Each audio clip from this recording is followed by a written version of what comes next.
Beyor first said this one, don't ever raise your voice at me. Or maybe, if you can't respect me, I'm done. We say things like that thinking they're boundaries, but most of what we call boundaries are actually rules. Rules control other people's behavior. Now, agreements create connection. If you've ever felt like people don't respect your boundaries, stay with me because what you're missing isn't control, it's collaboration.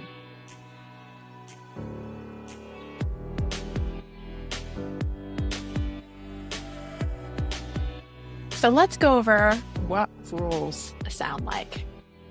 So it might sound like, don't talk to me that way, or you have to check it, or I don't do drama. They're one sided declarations born from fear. Rules say, obey me so I can feel safe. Agreements invite mutual care and clarity, such as, can we both agree to pause if voices get raised? What helps you feel respected when we disagree? Could be another way of inviting an agreement in.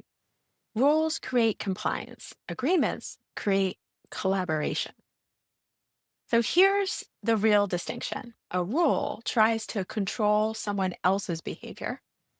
A boundary is a personal standard, how you choose to act in alignment with your values or needs. A limit is your capacity edge.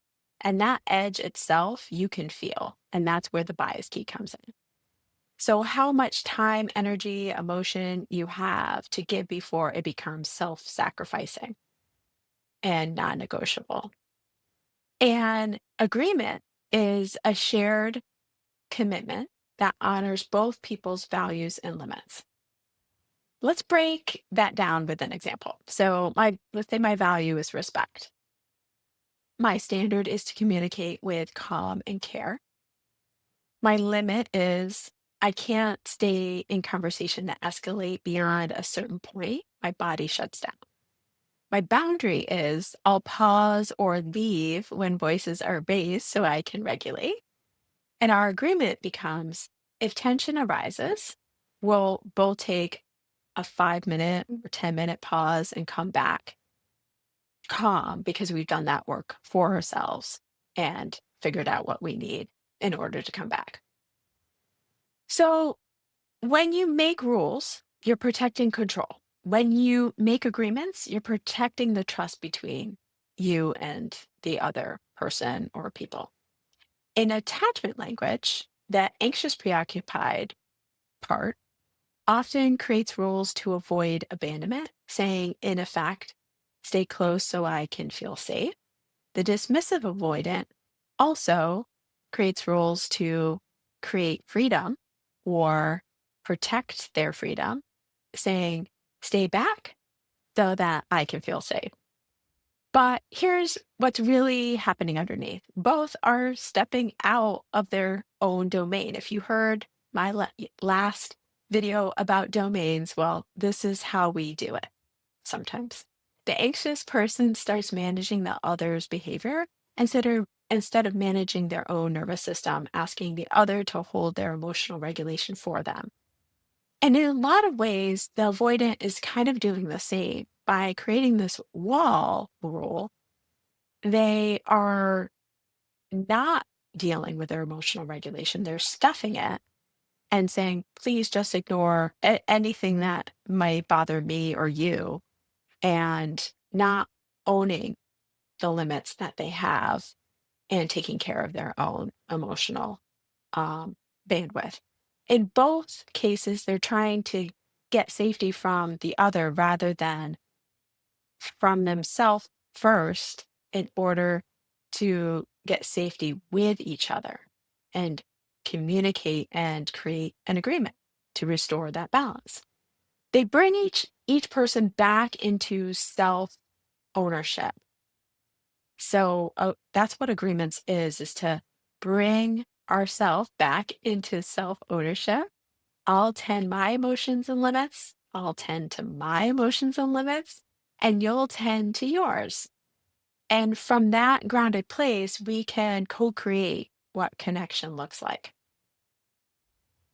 That's confidence in action. Not control, not avoidance, but shared consent built from mutual self responsibility.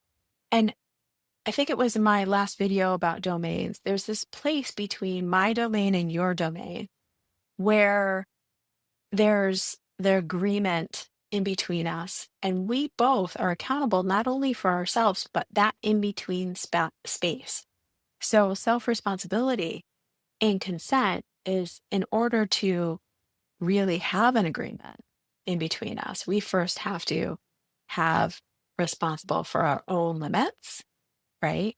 And our own standards, values, and boundaries, but also be able to take accountability for how what we do affects the other and to be able to communicate so that we're both getting our needs and limits met in the way that can serve both of us, right? To create mutuality. So let's give an example. A conflict. Partner forgets plans. The value is reliability. The standard, honoring that commitment.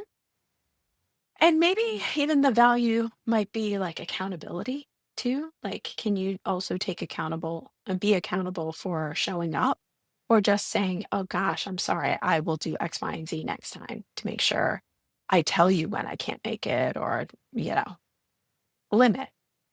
I don't like last minute. This is me, let's say the person doing this. I don't like last minute changes. It drains me. I like to be informed ahead of time so that I can make changes and impedes my freedom. I won't make plans without confirmation. So agreement can we both agree to confirm plans 24 hours ahead so we feel considered and help each other? Control says obey. Confidence says agree. Do we agree?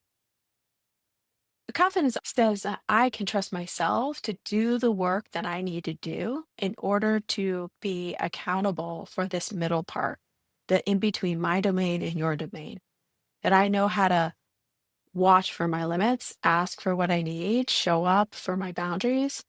When you replace rules with agreements, you stop performing safety and start creating. And that's the power of shared consent and the foundation of every confident relationship. So if this resonates with you, go to raylifecoaching.com to sign up for the Confidence Coming Out course. The free version is the first 3 steps of the 7 steps of the course. And just clicking on it will sign you up to get enrolled for that, which starts in January.